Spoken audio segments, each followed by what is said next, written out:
You know, I think that President Nana-Addo must in all honesty get up, and when he wakes up in the morning, he has to salute President Mahama. Because where President Mahama can see when he's sleeping, Nana-Addo cannot even see when he's sitting on his special chair. Today we are being told that the greatest achievement of this government is that the president was humble enough to go to the IMF. The IMF that the Jeremiahs and the Nehemiahs said he should go, whose report have they believed? Whose report? When the Calebs and the Joshuas who kept saying that we should go to the IMF, that we are a proud nation, we are not going to the IMF today, we are not going to the IMF tomorrow, and I can tell you confidently that there will be no haircut. Today is a humbling experience to go to the IMF. I think you should admit that President Mahama is light years ahead of you. That where he can see to, what he can conceive, the vision, his worldview, his administrative capacity and mental fortitude, the combined efforts of all the men you claim to have, they can't even do 10%. And sometimes I wonder how the NPP branded themselves as the men who knew how to do anything, and today they can't even admit that they can't see beyond their nose. This government can't see what will happen in 3 months from now. They don't know. They can't even use the data and statistics to make predictions. They don't know.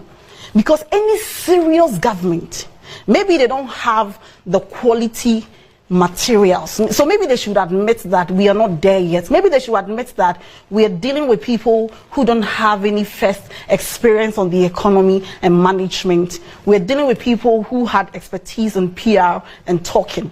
And so we admit that talking is different from the work. You know, I have been off for some time. And so yesterday I felt I was a bit rusty. And I came to take the 126-page document on Ghana's IMF deal. And do you know that the staff level agreement was actually led by Dr. Baumia? And your economic whiz kid, the man who the president acknowledged as being the right-hand man in his fights for the pandemic, is the man who led us, and we got these shoddy deals from the IMF. You know, you hear them say that, oh, and even this morning, Laura has reiterated it. Oh, you see, we don't wait for the IMF and we take measures. Please stop tickling yourself. Yes, and the condition precedent, you don't set them. You don't get to set them. So don't come and say that. When did they announce that we were going to the IMF?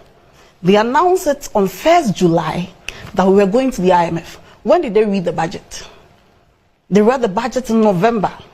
At the time you were reading the budget, you were already doing the staff level negotiations with the IMF.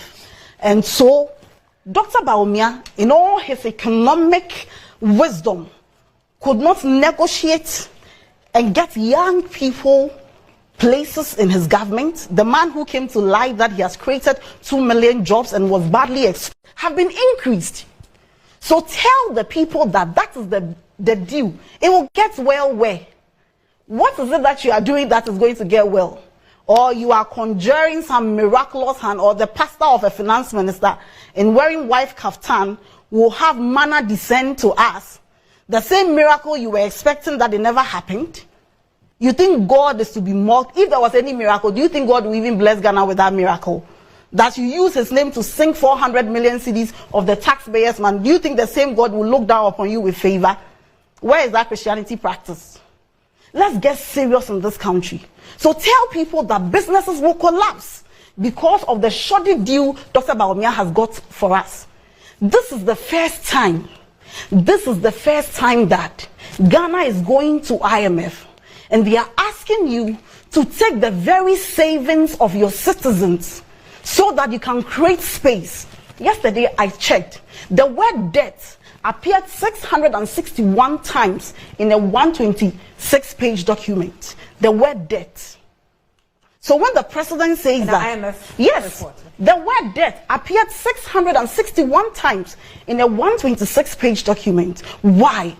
Because this government had the penchant for borrowing, because the president and his cousin will get cut profit.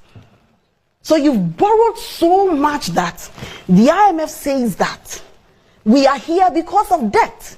There is one English word that I don't like using, the word exacerbate. The IMF is telling you that unlike the stories you keep telling that the Russia-Ukraine, what it did was that it exacerbated your situation. Check the meaning of exacerbate. It means that it made it severe. You are not sick, but all of a sudden you have a severe sickness. Where from that logic? Everything is not well with our country, and you are not being honest. You see, the duty every government owes to the citizen, at least, is honesty, so that in your honesty, when you are rallying people behind, when you're trying to build consensus, everybody can come along because we know the true picture. You were here in the run-up to the 2020 election.